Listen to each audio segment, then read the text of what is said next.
Thank you very much indeed for having me. Well, very nice room to talk in. In the mid-1890s, the greatest of English legal historians, Frederick William Maitland, wrote the following in the introduction to his History of English Law. Soon after the Norman conquest of England in 1066, a new tide of Roman influence began to flow. In the middle of the next century, it was streaming outwards from Bologna in full flood. A scholarly revival of the classical Roman law that is to be found in Justinian's books. For about a century, between about 1150 and 1250, this tide was shaping and modifying our English law. We have tried to keep before the eyes of our readers the question, to our mind, one of the central questions of English history, why the rapid and, to at first glance, overwhelming tide of Romanic learning was followed in this country by an equally rapid ebb. And then at the end of the second volume of that work, some 1,400 pages later, he wrote at the same period, 1154, 1272, the following. It was the critical moment in English legal history, and therefore in the innermost history of our land. It was the moment when old custom was brought into contact with new science. Much in our national life and character depended on the result of that contact.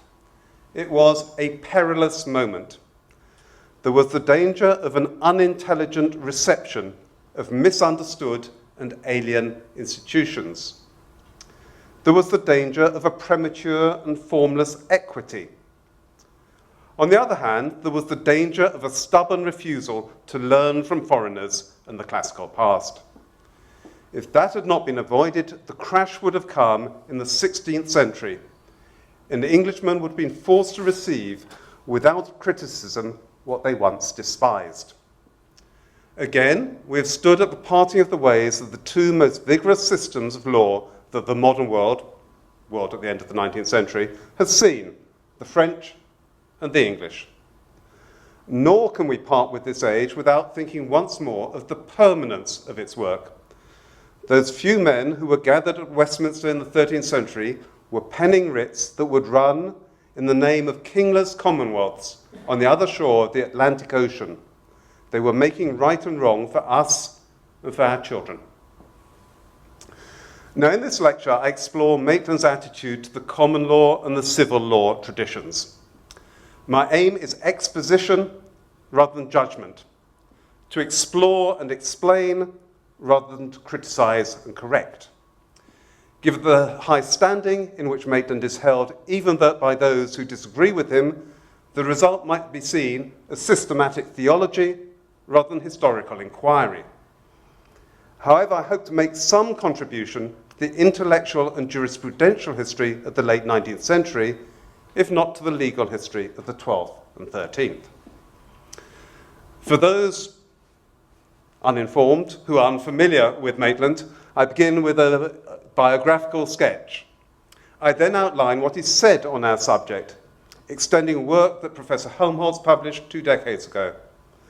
I then compare Maitland's views, first with those writers up to the end of the 18th century, and then with those 19th century authors with whom he engaged. I end by considering what these comparisons reveal as peculiar to Maitland's own works. So, a little bit about Maitland.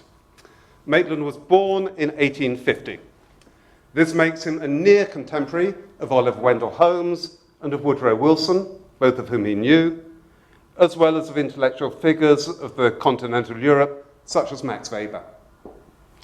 As a Cambridge undergraduate, he started as a mathematician, but shifted to moral sciences, the beginning of a lifelong interest in political theory.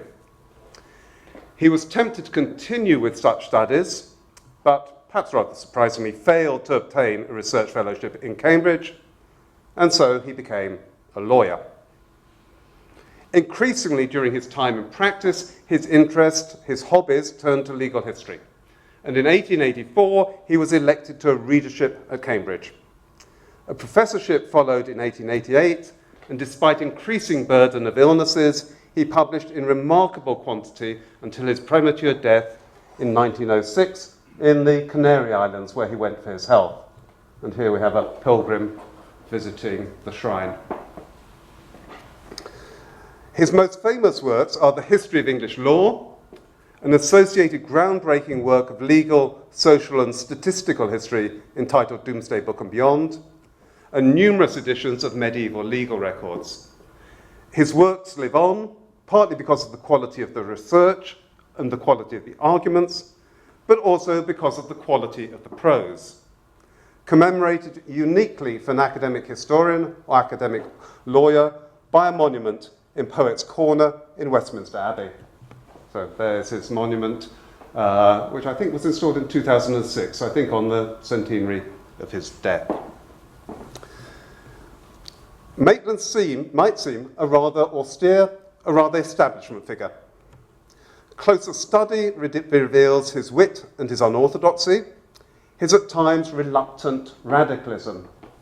Here we have it's a book cover, but on the left-hand side, if you have better eyesight than mine, you can see that a poster about protests against the introduction of women's degrees in Cambridge, degrees to be taken by women, with the lines down with women's degrees, down with the faddists, and down with Maitlandish mixtures. Maitland was one of the early proponents of women's degrees at Cambridge.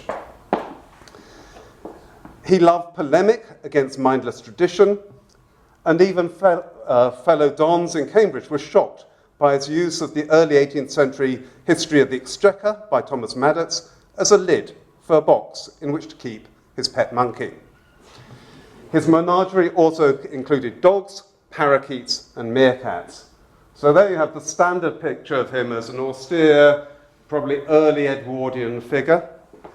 But this is done by a fairly careful bit of editing of what the picture really looks like, which is that. While Maitland's focus was upon England, his approach was comparative. In his inaugural lecture, he stated, "History involves comparison, and the English lawyer who knew nothing and cared nothing for any system but his own hardly came in sight of the idea of legal history. An isolated his system cannot explain itself, still less explain its history. At the same time, and this he presents as a crux of a problem, comparison mustn't be hasty, mustn't be superficial." I quote again.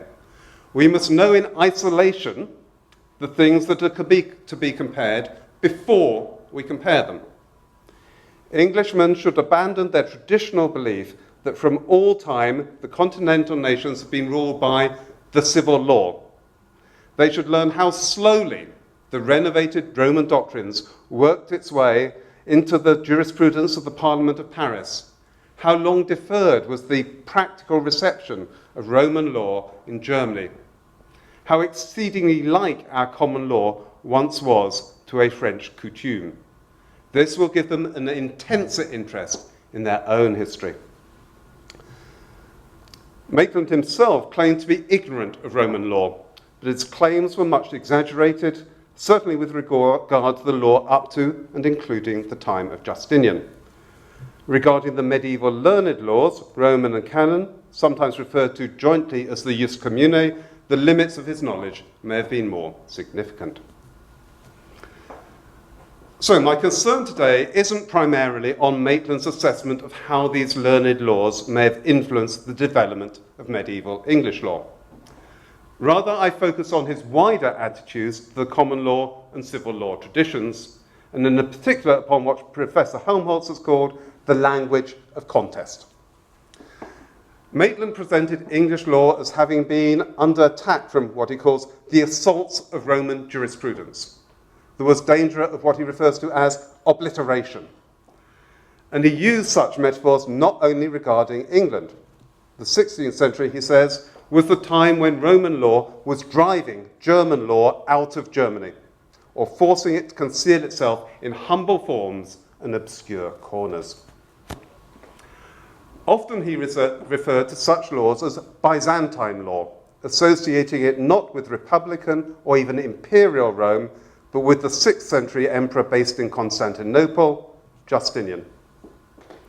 Thus he wrote of English 17th century justices that, even at their worst moments, they wouldn't openly break with medieval tradition or declare in favour of that modern police state which has too often become the ideal of foreign publicists trained in Byzantine law.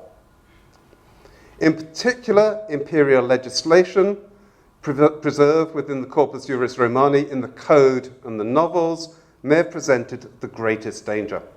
He says that there was pleasant reading in the Byzantine Code for a king who wished to be a monarch in church as well as state. That threat was more political than legal. To quote again, to any further Romanization of English law, a stop was put by Edward I's legislation around 1300. The whole field of law was now so much covered by statute that the study of Roman law had become useless. At about the same time, he says, we no longer find ecclesiastics sitting in the royal courts. The consequence is that from the beginning of Edward's reign, English law becomes always more insular, and English lawyers become more and more utterly ignorant of any law but their own. Thus, English law was saved from Romanism. By this we lost much, but also gained much. The loss, we may say, was juristic. If our lawyers had known more of Roman law, our law, in particular our land law, would not have become the unprincipled labyrinth that it became. The gain, we may say, was constitutional, was political. Roman law here, as elsewhere, would sooner or later have brought absolutism in its train. Maitland identified various points at which the future of England and of its laws was especially vulnerable from Roman Byzantine imperial law. Indeed, at times, imperiled starts to seem the usual state of English law. At the end of the Anglo-Saxon period, in the 11th century, he says, England seems but too likely to follow the bad example of France and become a loose congerie of lordships. Anglo-Saxon law, he says, might have split into myriad local customs, and then at some future time, Englishmen must have found relief from the intolerable confusion in the internal law of Rome. Political events changed this. He says, the chief result of the Norman conquest in 1066 in the history of law is to be found in the establishment of an exceedingly strong kingship. Yet the possibility of political fragmentation remains, and in the civil war of mid-12th century, he says, the future of English law looks very uncertain. If English law survives at all, it may break into 100 local customs, and if it does so, the ultimate triumph of Roman law is assured. However, English law was saved. Under Henry II, king from 1154 to 1189, he says, the whole of English law is centralized and unified. King Henry and his ministers came just in time. A little later would have been too late. English law would have been unified, but it would have been Romanized. We've been wont to boast, perhaps too loudly, of the pure Englishry of our common law. That has not been all pure gain. But to say nothing here of the political side of the matter, of the absolute monarchy which Roman law has been apt to bring in its train, it is probably well for us and for the world at large that we have stumbled forwards in our empirical fashion, blundering into wisdom. And this is very much the picture he gives of a common English approach to matters, bumbling along in an empirical way, but gaining wisdom thereby. The triumphs of Henry and his successors ensured that Roman law could not take over in England unless perhaps a king introduced it. He says, the new learning found a small, homogeneous, well-conquered, much-governed kingdom, a strong, legislating kingship. It came to us soon, it taught us much, and then there was healthy resistance to foreign dogma. The medical metaphor is telling, and Maitland took a similar view of the great 13th century law book known as Blackstone. Blackstone was arranged along Roman lines and involved considerable Roman learning. Yet the result was not the infection of English law, but its successful inoculation. English law, he says, at this early period had absorbed so much Romanism that it could withstand all further attacks and pass scatheless even through the critical 16th century. To the 16th century kings, and particularly to Henry VIII, intent on being head of church as well as state, Roman law had obvious attractions as a source of even stronger governance. A reception of Roman law might have occurred in England as it did in Germany. Might not, says Maitland, the council and the Star Chamber and the Court of Requests, courts not tied and bound by ancient formalism, do the Romanizing work that was done in Germany by the Imperial Chamber Court, the Reichskammergericht. Why was the threat successfully resisted? In part, Maitland says, Henry found that he could get what he wanted in church and state without any decisive supersession of English by foreign law, relying instead on parliamentary legislation. But for Maitland, there was a more fundamental reason. One difference, he says, if I am not mistaken, marked off England from the rest of the world. Medieval England had schools of national law. Elsewhere in Europe, learned law, Roman canon law, was taught in universities. Customary law studied much less formally.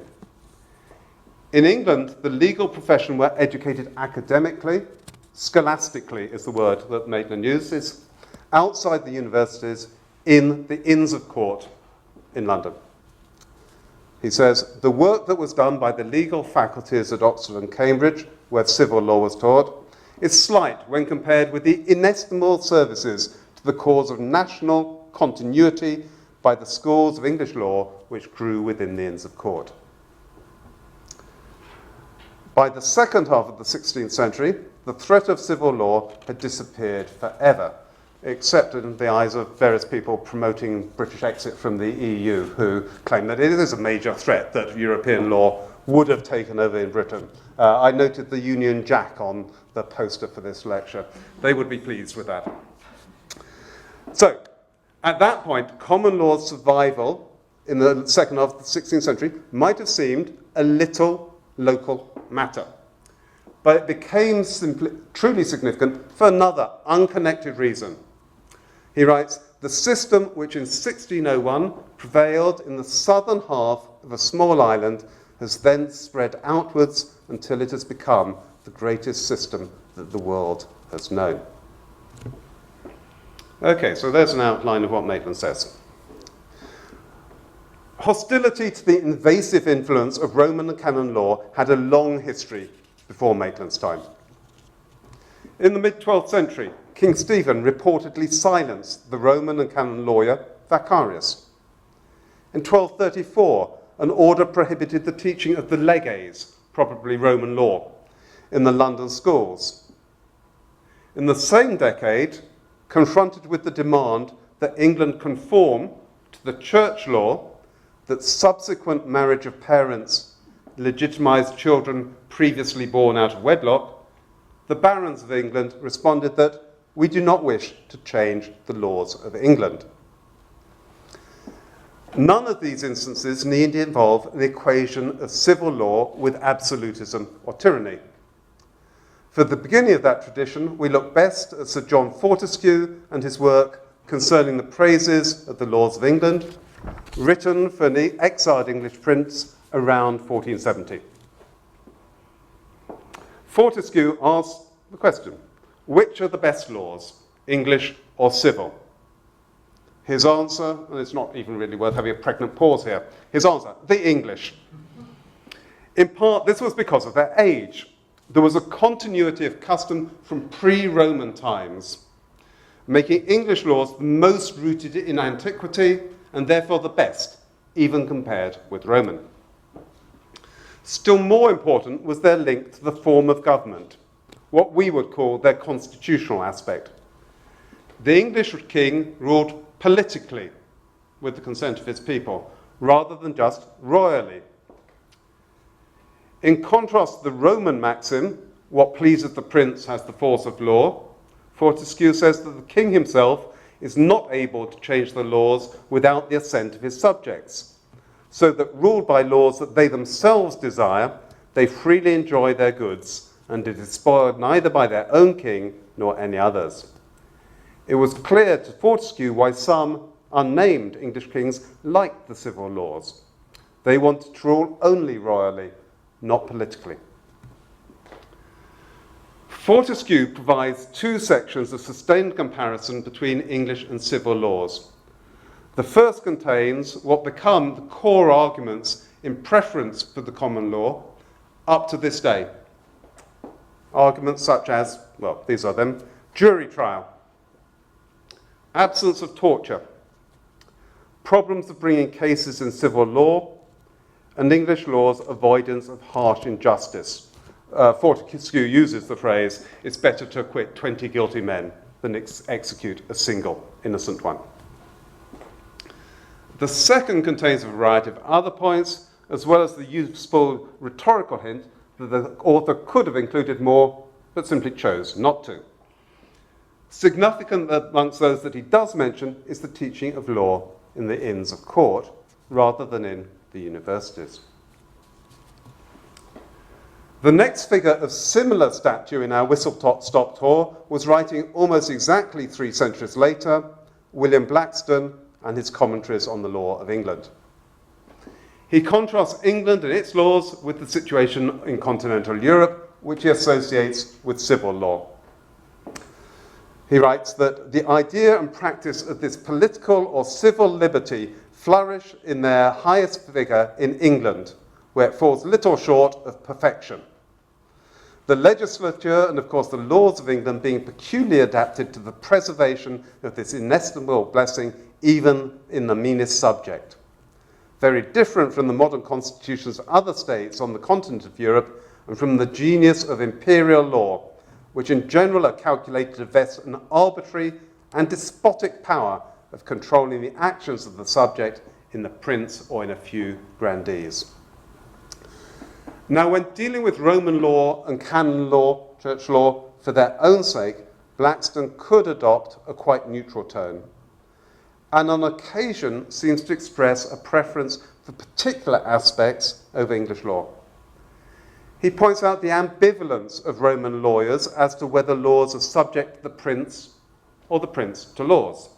He says this is at once laying down the principles of despotic power and at the same time acknowledging its absurdity. But he also had a sense of a pattern of the development of Roman law, one that was not for the better. He says, Roman law, as practiced in the times of its liberty, paid also a great regard to custom, but not so much as our law. It only then adopting it when the written law is deficient. But when the imperial tyranny came to be fully established, the civil law speaks a very different language, that of what pleases the prince has the force of law. Imperial law, Roman law, he said, encouraged oppressive rule. I quote, when any doubt arose about the construction of the Roman laws, the usage was to state the case to the emperor in writing and take his opinion upon it. This was certainly a bad method of interpretation. To interrogate the legislature to decide particular disputes is not only endless, but affords great room for partiality and oppression. The learned law, the jus commune of the Middle Ages, brought further problems, both practical and intellectual. He says that the rediscovery of Justinian's Digest in the 11th century, and I quote, concurring with the policy of the Romish ecclesiastics, suddenly gave a new vogue and authority to the civil law, introduced it to several nations, and occasioned that mighty inundation of voluminous comments with which this system of law, more than any other, is now loaded. So here, obviously, we have various views, but in particular one not available to Fortescue, one which simply could not be present before the Reformation, anti-Catholicism, anti-papalism, manifest in phrases in Blackstone such as the blind days of popery. However, the days of popery in Blackstone's view had at least one beneficial long-term effect. Study of the common law was excluded from the universities, and that law came to be in the hands of laymen. He writes that these laymen entertained upon their parts a most hearty aversion to the civil law, and made no scruples to profess their contempt, nay, even their ignorance of it, in the most public manner. This development, he says, had risks for English law. It must have subjected to many inconveniences and perhaps would have gradually lost and been overrun by the civil had it not been for a peculiar incident which happened at a very critical time and contributed greatly to its support. And the phrase critical time resembles Maitland's language. And the peculiar incident is also familiar from Maitland. The peculiar incident is the fixing of the Court of Common Pleas and the development of the teaching of common law around that court in what became the Inns of Court. Here again, then, we have a depiction of the benefits of English law deriving from the combination of education with centralizing royal power. Governmental strength mattered to Blackstone, who held that anarchy was even worse than tyranny. But England benefited from laws that were old and good and might constrain central governmental power, including laws from before the Norman Conquest, often called the Laws of Edward Confessor. And he writes, "They are the laws that so vigorously withstood the repeated attacks of the civil law, which established in the 12th century, the civil law, which established in the 12th century a new Roman Empire over most of the states on the continent. States that have lost, and perhaps upon that account, their political liberties, while the free constitution of England, perhaps upon the same account, has been rather improved than debased." In Blackstone, therefore, in the late 18th century, we find some of Maitland's picture of conflict, potential or actual, between common and civil law. However, that conflict is not present in the main legal history before Maitland's time, certainly not apparent or dominant as a leitmotif in the multi-volume History of English Law published by John Reeve in 1783-4. Only exceptionally are there tentative mentions. For example, it is said to have been the inclination of Richard II and his favourites to countenance the encroachments of civil law, though this probably went no further than a partiality for such parts of it as favoured high sovereign authority. Now, I mention Reeve's work partly because it is the main history before Maitland, but partly because it was reissued with a new introduction by W.F. Finlayson in 1869. And this introduction contains a last gasp of an alternative tradition concerning English law, a tradition that it was fundamentally Roman, with its origins in Roman Britain, that it had survived all subsequent conquests, and that any departure from Roman law was bad. Finlayson said, trial by jury, so often supposed to be essentially of English origin, was part of the Roman system. By the 1869, this alternative view had in fact had its day and was summarily dismissed by Maitland and others.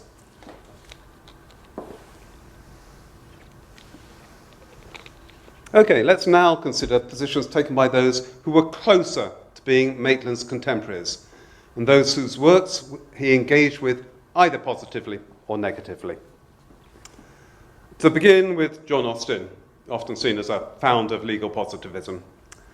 John Austin, of whose jurisprudence and learning Maitland was deeply critical. Austin said Maitland was too ignorant of the English, the Roman, and every other system of law to make any considerable addition to the sum of knowledge. This may be a little bit unfair, I say very cautiously. Given the space Austin gave to Roman law, if not in his most famous work, The Province of Jurisprudence Determined, which appeared in 1832, but certainly in his posthumously published Lectures on Jurisprudence. Austin wasn't concerned with Roman law after Justinian, nor with the historical development of English law and the danger of Roman influence. When he treats English and Roman law together, his purpose is comparative or sometimes cumulative. And although not uncritical of Roman law, he does praise it. For example, saying, turning from the study of the English to the study of the Roman law, you escape from the empire of chaos and darkness to a world which seems by comparison the region of order and light. In these respects, the comparative cumulative aspect of Austin's use of Roman law is perhaps surprisingly similar to that of a man often considered as offering an alternative jurisprudential route, Sir Henry Maine, as well as the use made of Roman law by Oliver Wendell Holmes in his book, The Common Law. In the preface to his Ancient Law, published in 1861, Maine wrote that the necessity of taking the Roman law as a typical system has compelled the author to draw from it what may seem a disproportionate number of his illustrations. He had high regard for Roman law, and saw some aspects of it, indeed, as a force for freedom. He was much less interested in medieval Roman and canon law, and could be critical of the latter.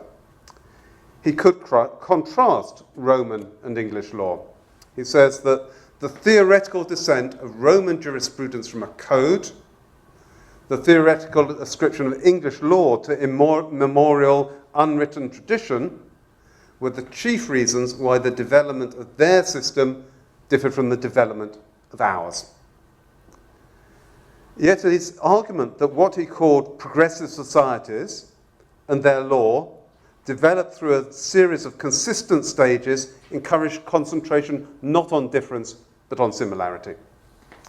He played down commonly perceived differences, for example, arguing that English law, he says, is written case law and only different from code law because it is written down in a different way. Maitland was critical of Maine as of Austin, but was full of praise for the historian William Stubbs, whose constitutional history appeared in the mid-1870s. Although very much a history of England, Stubbs too had an underlying comparative approach. His history contains various mentions of Roman law with no pejorative tone, including his discussion of possible influence upon Henry II's legal reforms. He could also see English developments as part of a European progress towards political enfranchisement. On the other hand, he could make statements similar to those of Blackstone and of Maitland. He says that England developed its own common law free from the absolutist tendencies of Roman jurisprudence. Very important again was that English universities didn't teach common law. Stubbs writes that had the scientific lawyers ever obtained full sway in English courts, notwithstanding the strong antipathy felt for the Roman law must ultimately have prevailed. And if it had prevailed, it might have changed the course of English history. Substitute the theoretical perfection of a system in place of one the very faults of which produced elasticity and stimulated progress and reform, whilst it trained the reformers of legislation, would have been placed the Constitution under the heel of the king, whose power the scientific lawyer, the civil lawyer, never would curtail save when it comes into collision with his own rules and precedents. Yet this theme of the threat from Roman jurisprudence isn't as prominent in Stubbs as it is in Maitland. Not surprisingly, given Stubbs's subject matter, the main comparison was constitutional rather than specifically legal. In addition, the future Anglican Bishop Stubbs was more concerned with the threat from the Church of Rome than from the law of Rome. He wrote of the injuries done by the Church of Rome to the Church of England, and of the inquisitorial, mercenary, and generally disreputable character of the courts of spiritual discipline. After the Norman conquest, he says, the facility of employing the newly developed jurisprudence of canonists drew into the ecclesiastical courts the matrimonial and testamentary jurisdiction, and that most mischievous, because most abused system of enforcing moral discipline by spiritual penalties at the instance of men whose first object was the accumulation of money. Such specific Roman influences could have a broad effect. Men, he says, should not risk national liberty or law by too great dependence on Rome. If Stubbs was hostile to the long arm of the papacy, he was more sympathetic to the firm secular government. Strong kingship could be important for the preservation of liberty and might have a positive effect in unexpected and unintended ways. As a result of Henry II's reforms, Stubbs says, the three estates, constituent parts of Parliament, trained in and trained by royal law, have learned how law can be applied to the very power that forced the lesson upon them. What the king has reformed and reorganized in order to gain a firm and real basis for his own power has discovered its own strength and the strength of law, and is determined to give its services and sacrifices no longer without conditions. Finally, before returning to Maitland, I wish to mention two further writers whom he admired. James Fitzjames Stephen's History of the Criminal Law of England first appeared in 1883, and it is one of the few books that Maitland treats as a proper work of legal history. Fitzjames Stephen's treatment of Roman law was generally expository rather than judgmental, in keeping with the overall tone of his work. He praised the English jury, but with some reservations, and was notably tough-minded in his analysis of some features of English law upon which others had heaped praise. For example, why torture was not employed in this as well as in other countries is difficult to say. Probably the extremely summary character of our early methods of trial and the excessive severity of the punishments inflicted had more to do with the matter than the generalities of Magna Carta or any special humanity of feeling. He did draw comparisons between contemporary English, French, and German law, sometimes showing a preference for English law, sometimes using pejorative adjectives such as fanciful or refined with reference to French law, but without particularly linking continental law to the Roman law tradition. Finally, Maitland was exceptionally well read, not just in English, but also in American and continental writers. A leading influence on him was Heinrich Brunner. Brunner sometimes used the metaphor of destructive infection with regard to the medieval spread of Roman law.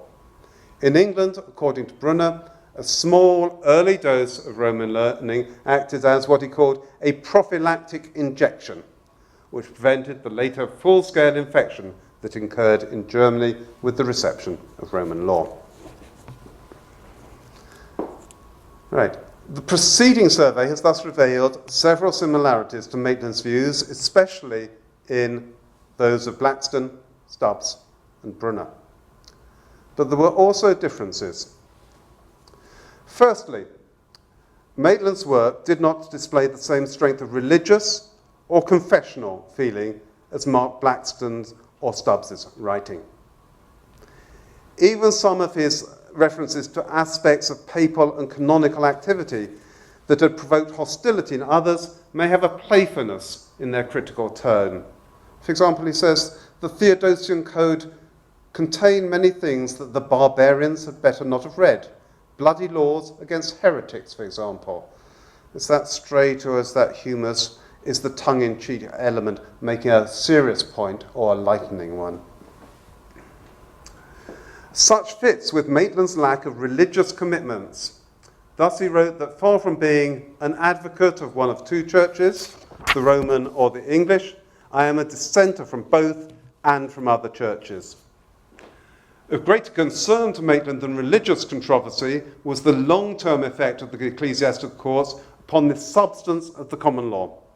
For example, he writes, the lamentable acquisition by the ecclesiastical courts of the whole law of succession to movables prevents our common lawyers from having any one consistent theory of the relations between husband and wife.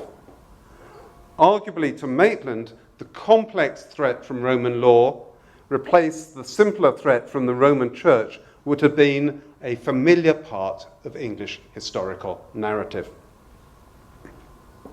A second feature of Maitland's rhetoric, already mentioned, is the frequent, if not consistent, use of the phrase Byzantine law to refer to the imperial law of Justinian and its later progeny. Often he seems more favourable to earlier Roman law. Maitland was fascinated that the development of the English writ system can be seen as, he says, unconsciously reproducing the development of the Roman formulary system. And he enjoyed the paradox that the writ system would be, he says, the strongest bulwark against Romanism and sever our English law from all her sisters. However, the formulary system wasn't the Roman law of Justinian discovered in the Middle Ages. And he says, what medieval civilian lawyers knew of the formulary system was that it had been swept away by imperial wisdom. And Maitland further levelled criticism not so much at the content of Roman law as at those taking up Roman law later with ill long-term effects. Another long quotation. All Europe over, lawyers were being at once attracted and puzzled by the Roman doctrine of possession. This bit's important to me because I spent a lot of time wondering whether Maitland's attitude to Roman private law was generally sympathetic. In other aspects of Roman law, he was less sympathetic. But this is clearly about Roman private law. All over Europe, lawyers were being at once attracted and puzzled by the Roman doctrine of possession. They couldn't conceive it in all its simplicity. In England, they took it that Roman law compels us to hold that there are some occupiers who are not possessors. In an evil hour, the English judges, who were controlling a new possessory action, which had been suggested by foreign models, adopted this theory at the expense of the turmoil, the tenant for a term.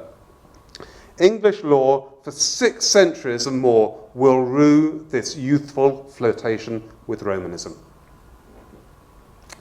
Thirdly, Maitland was more precise than others in identifying historical points when English law was in danger, and with a further important difference of emphasis.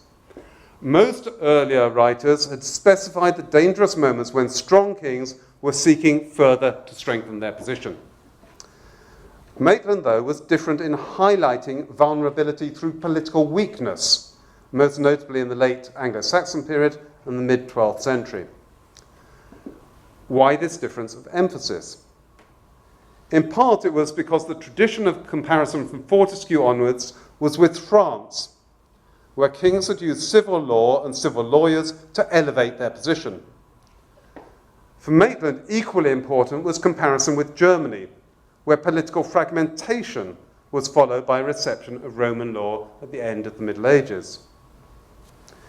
In addition, Maitland's emphasis reflects his views on the complexities of historical causation.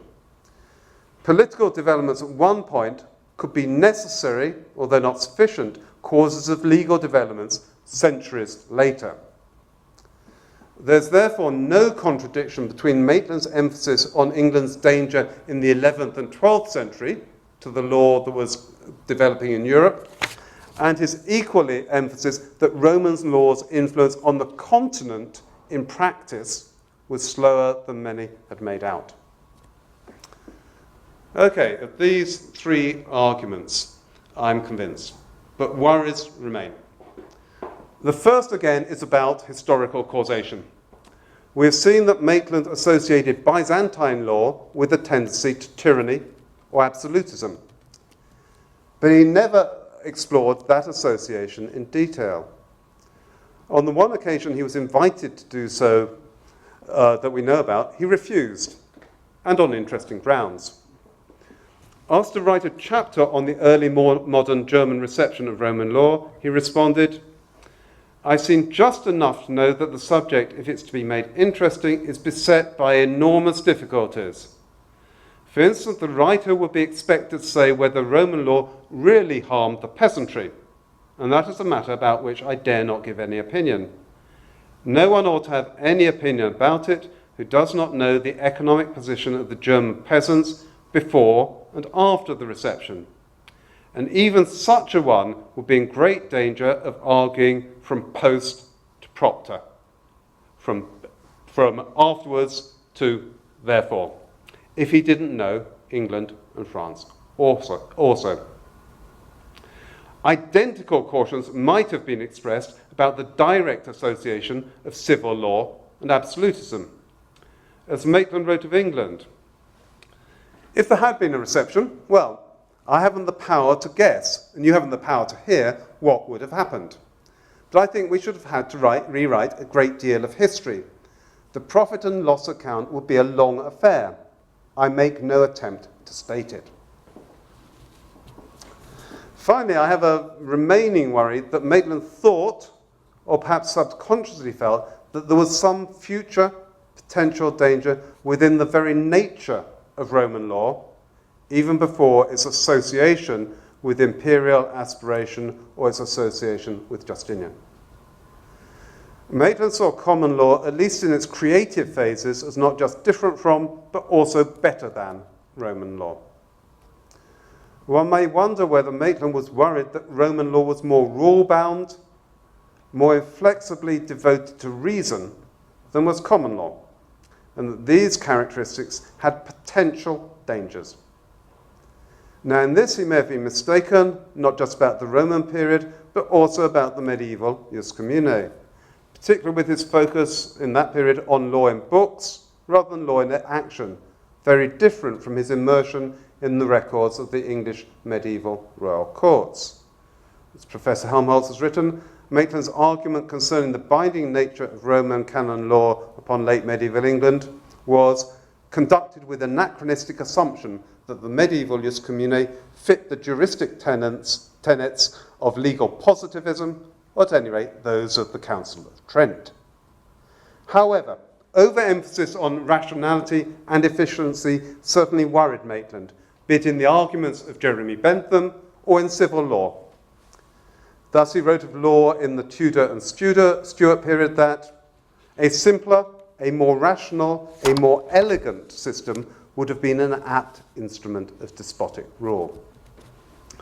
For Maitland, efficiency should not be made a god, nor should humans believe that they could understand the mysteries of that god efficiency. Those who believed that they had understood such mysteries were likely to suffer a fall. Maitland was a skeptic, a dissenter from all churches, one who considered an orthodox historian as contradiction in terms. If he regarded a powerful regime as necessary to prevent political fragmentation and therefore vulnerability to external incursion, legal or otherwise, he preferred such power not to rely solely or lengthily on centralization, for that risked tyranny or absolutism.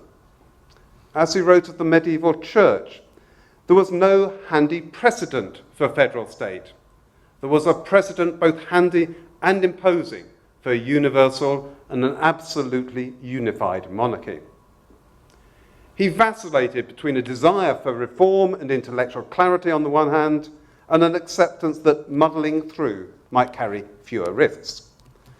To the Scottish legal historian George Neilson, Maitland wrote that, "What you say to me about the practicality of our medieval law interests and delights me.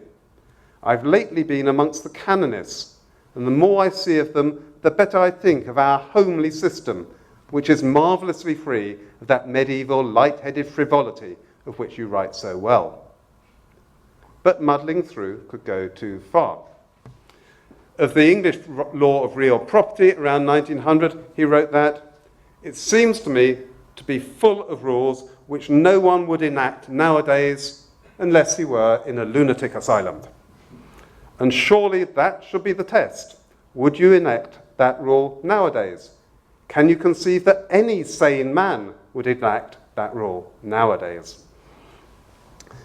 In the end, one is left at times with Maitland's love of paradox, as that jury and parliament could move from being royal tools of power to bastions of freedom against kings if needed. Such love of paradox can on occasion seem an acceptance that completely clear and logical accounts of causation are impossible. Another quotation. The Star Chamber and the Chancery were dangerous to our political liberties. So if we look abroad, we shall find good reason for thinking that but for these institutions, our old-fashioned national law, unable out of its own resources to meet the requirements of a new age, would have utterly broken down, and the ungodly jumble would have made way for Roman jurisprudence and for despotism. Were we to say that equity saved the common law, and the Court of Star Chamber saved the Constitution, even in this paradox, there'll be some truth. Paradox thus emphasizes unpredictability. Warning of unintended consequences, it reinforces caution in lauding the achievements of reason and efficiency. Why had the Inns of Court survived the dissolution of religious foundations, dissolution of monasteries and other such institutions by Henry VIII? Why had they survived to help, indeed to ensure, the maintenance of the common law? The reason? Because they weren't rich enough to merit dissolution. Some rules of law might be insane, but if in doubt, we feel, Maitland thought, avoid hasty reform. Something of future value might unintentionally be swept away. Awareness of the complexities and unpredictabilities of the past encouraged Maitland, and still more should encourage us in our world of a reduced historical sense, to remain cautious as to our knowledge of the future.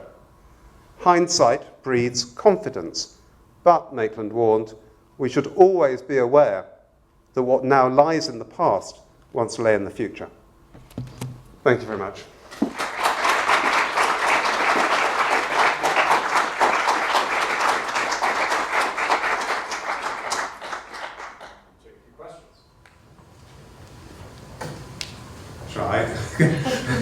I will move backwards up the room.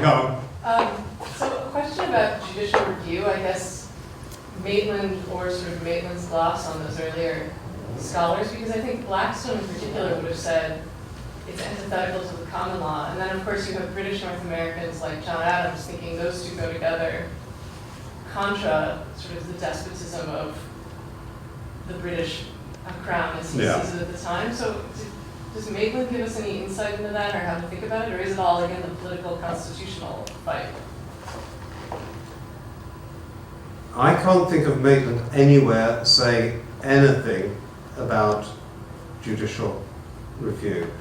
But it could be that if I read through him again, I'm pretty sure he wouldn't. I think he would. You're thinking in terms of judicial review with reference particularly to legislation? Yes. So we don't have space, for instance, my guess is that what Maitland would say is that I think he would probably be not terribly keen on it, but would see it rather that it works through the way in which statute that immediately becomes modified by judges interpreting statute, and in some sense every piece of legislation gradually gets a common law tradition coming after it. And my guess is he would prefer that piecemeal fashion. Now, going back to Adams and alternative American tradition and looking at Blackstone, and Blackstone is very important in the formation of American legal thought, I think, and constitutional thought. But I'm not sure whether it's the commentaries at first or whether it's his book on Magna Carta, which is published, I think, in 1759, and well, it sells incredibly poorly because it was extremely expensive. But yeah, there's a fair number of copies in the US, and if you look at the American treatments of Magna Carta leading up to the period of the Constitution, it's Blackstone's work on Magna Carta is the important one. Does that tell us anything about his views on judicial review and how American readers of him react to it? I don't know. So. In thinking about Maitland's biography and the development of his views, Toby Milsom points to the relative lateness in his career when Maitland was editing primary texts.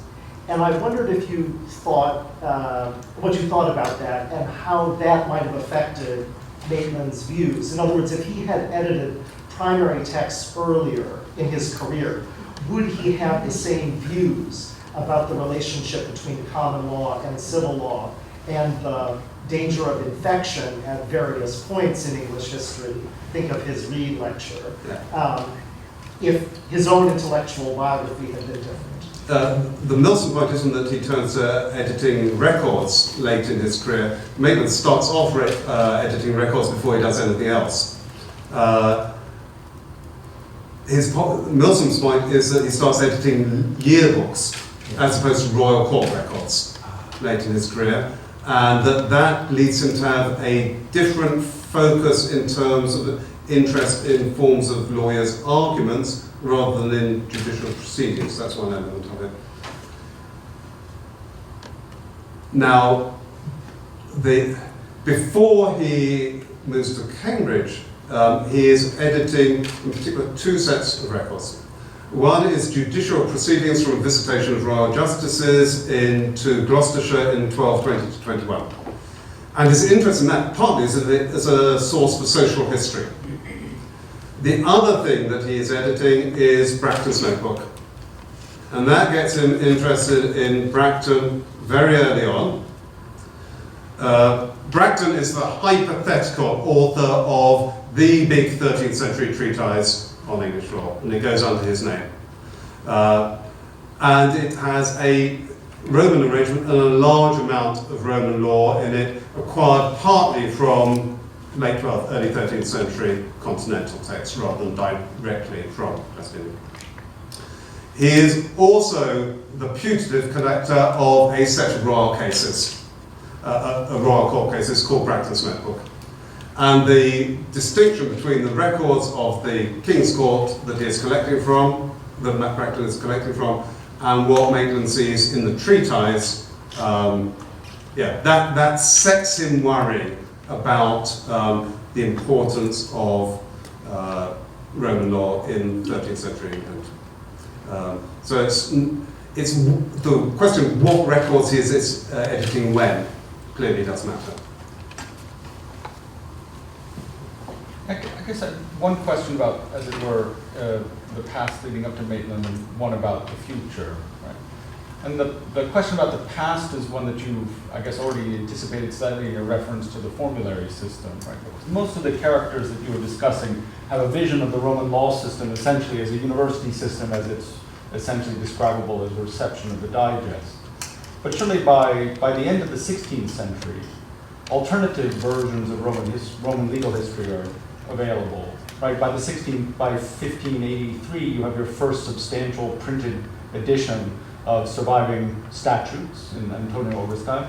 And then in Maitland's own century, you have the recovery of the Palimpsest of Gaius with the section on Republican law in Book 4. Yeah. And you also have a substantial scientific history of Roman law and its reception in, as it were, the two very different works of Savigny, right, both in the history of medieval law and in the contemporary Roman law, the treatise on contemporary Roman law. And if Savigny has a very substantial reception in the US, I don't know about the UK.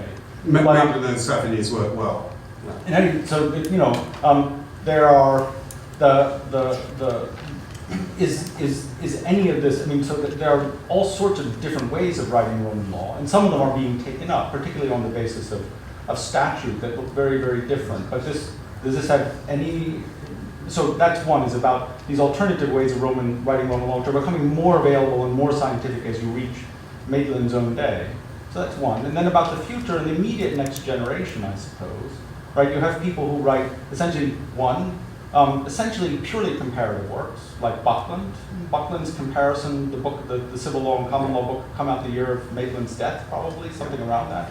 And also on this side of the Atlantic, you have people like Roscoe Pound, who write fairly disinterested histories of the influence of Roman law on British and American law from the 18th into the 19th century. So in essence, this vision of the two of them locked in some death struggle Even if you take Buckland and Roscoe Powell, these are not people you should perhaps take as paradigmatic of their generation, but a very different kind of, they offer a vision of the relationship of the two systems that is, in essence, without this political edge at all. Buckland, as far as I can remember, isn't interested in the development of English law in the way that Maitland is. And in that book he is doing the sort of comparison of bits of English law and, well, lots of English law and lots of Roman law in this case. Maitland is perfectly capable of clear and dispassionate comparison.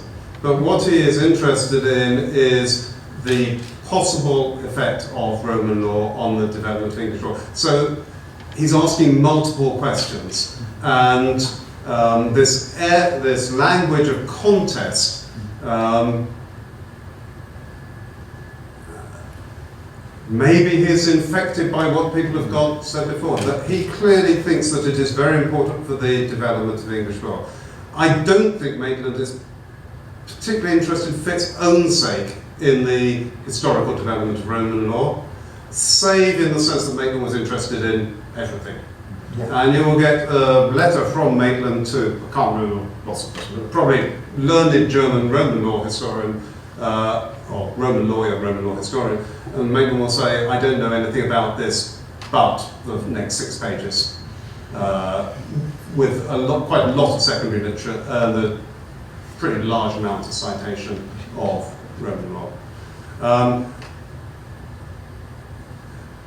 One thing I wonder about, and I don't know about, and maybe people here who do know, is quite what impact the rediscovery of the palimpsest of Gaius had. Whether, and I think I thought about this particularly with Austin, because he is one of the first owners of the German edition in England. Did he suddenly think, here we've got it. All this stuff we've had to struggle to work out from Justin and going backwards, here we've got the original thing. And because it's institutional in its presentation, that encourages this view of Roman law as being a set of rules that you could write down in a very clear textbook in Gaius's case, and very, very different from the sort of common law learning and the minor common law treatises that you get post-Bracton. So I think there's definitely something more than I can say about the effect of developments in 19th century Roman law scholarship on Maitland, and particularly on the people who Maitland is arguing with, rather than on Maitland himself directly from those authors. But then the whole thing branches out and branches out and branches out. Does Maitland ever take seriously the case of Scottish law? Because you might think that Scotland offers a sort of hybrid case of influence by both France and England developing, and therefore serving as a test case in some ways. Yeah. He does, I'm not sure it's quite in the way that you're thinking of. Again, his area of interest of comparing later medieval up to 19th century Scottish and English law is something he's very interested in. And he's a very frequent correspondent with this person, George Neilson, who is the leading Scottish legal historian at the time. What he is more interested in is, or in writing about, in publications as opposed to letters, is the relationship of English law, Norman law, and Scottish law in the 11th and 12th centuries. And he writes, I think it's to Neilson, I've long imagined that Scotland is the bridge between England and Normandy. Which is a typical Maitland paradox of nonsensical geography. But what it means by it is that he looks at Scotland as an indicator of how Norman law would develop in England, but for the centralisation of the monarchy. So if you are thinking of Norman law as the sort of the beginnings of this, English common law is what happens once you've injected new procedures. Without that new injection, what would it look like? Might well have looked a bit like Scottish law. So yes, he is very interested in Scottish law, both in terms of things like procedure, notably trial by ordeal, but also in terms of land law. What he's not interested in is how Scottish law develops. What he doesn't write about is how Scottish law develops as a result of what people will call, in a sense, a partial reception of Roman law in the late 15th and 16th centuries.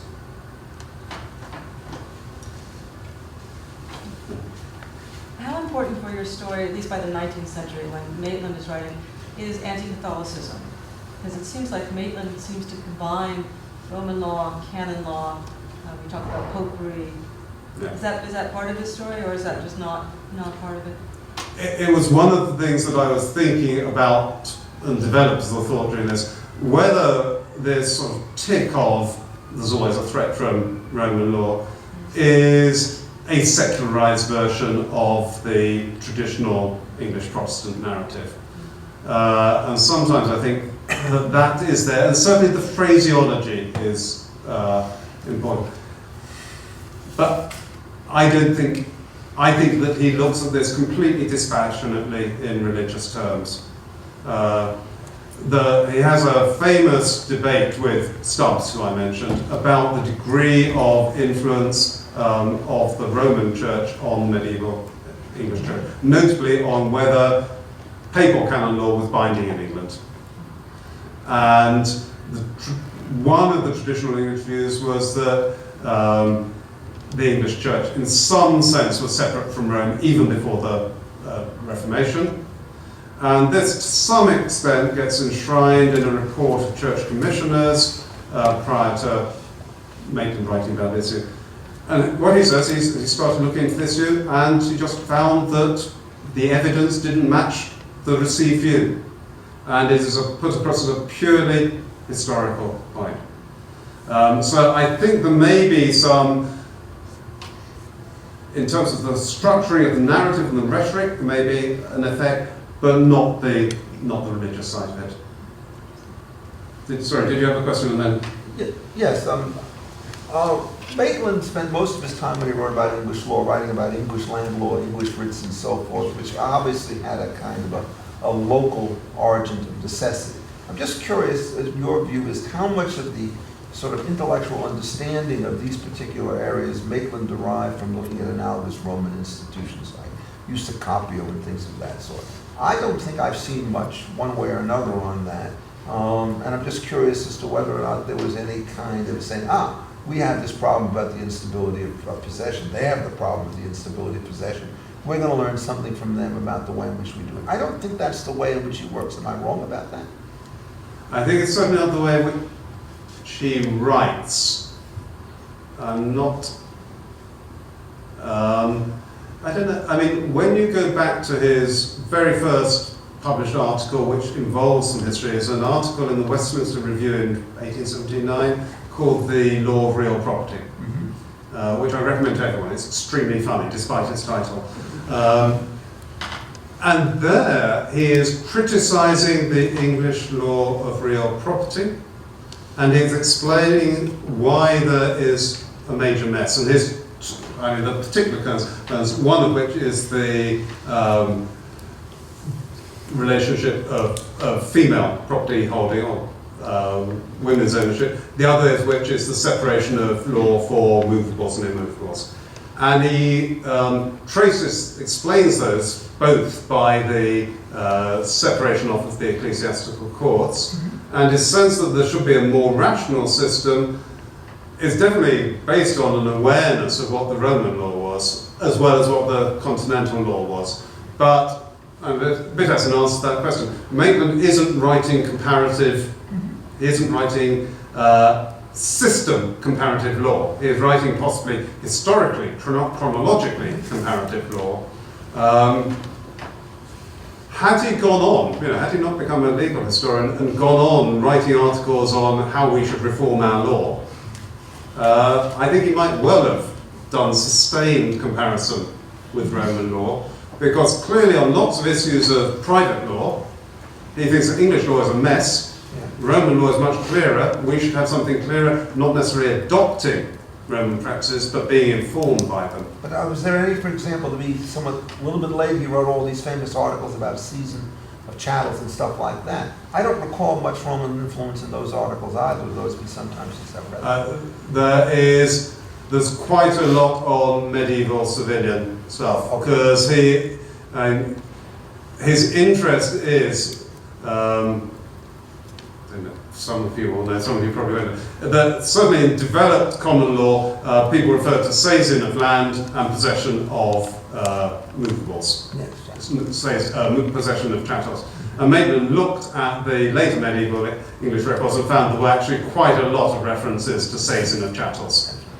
And therefore he gets interested in the issue that the people who, the legal experts knew that this was wrong, and were quite capable of making the distinction, seizin land,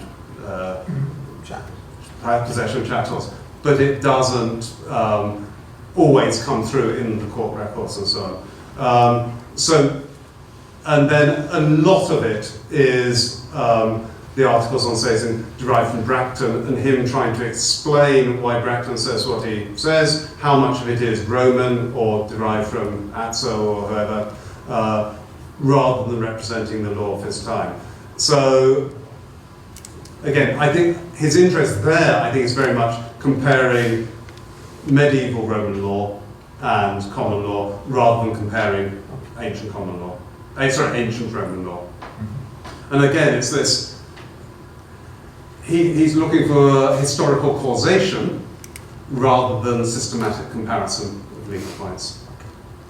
Sorry, yeah, question? Yeah, well, so this is a sort of narrowly provincial Americanist question. Okay. But it strikes me thinking about Maitland's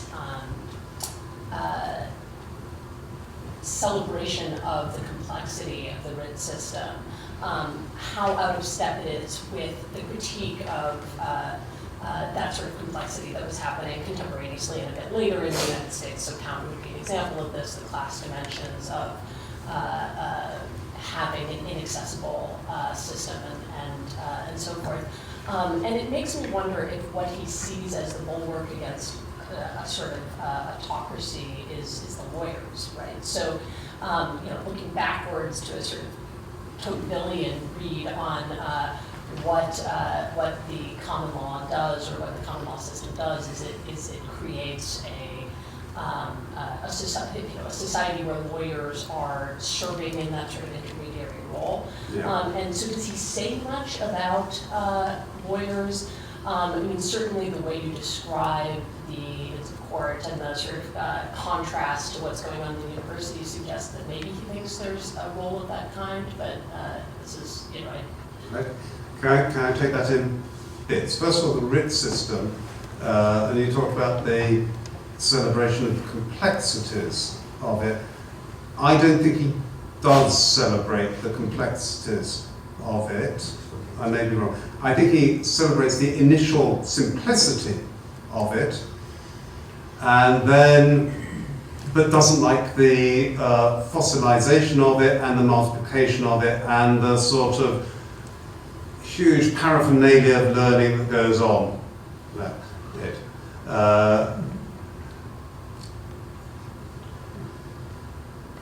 Though he does, I think he does see, he sees functional advantages of that for political reasons, but I think he thinks that the perpetuation of the writ system, as long as it went on, I don't think he thinks it's a good idea. Lawyers as a book, I think that clearly at times he does think that. But there are other times when he thinks that it is not the case. And then there's a second distinction. Does he think that lawyers as a collective are a barrier to autocracy? Or does he think that the lawyerly group provide heroic figures who are resistant to it? My first instinct was to say the second, but I'm not sure that that's right. I think it varies between different times. And there's this theme in Maitland and in Stubbs, and it's gone on to the best of the recent historians of the English historians of Magna Carta, that there's something interesting about how efforts to start with royal centralization produce the people who resist it. And in that sense, it is a multiplication of different, I don't know, we could call them civil societies or whatever, which do have a Tocquevillian function. And clearly, this dialogue between local and central, the lack of royal control of the legal profession in some ways, do fit with what you're saying. You could have a Tocquevillian reading of it. Compared with the Tocqueville line on France of atomization, which Maitland, I think, probably would associate as a characteristic of civil law. Or, not a characteristic of civil law, another potential danger of civil law, in particular legal and political circumstances. Do you think Maitland approves of that dog? I don't. Bad dog, or apparently they celebrated the dog's birthdays every year. It moves from austere to ridiculous. Why are they looking away from the dog? The dog definitely approves of Maitland.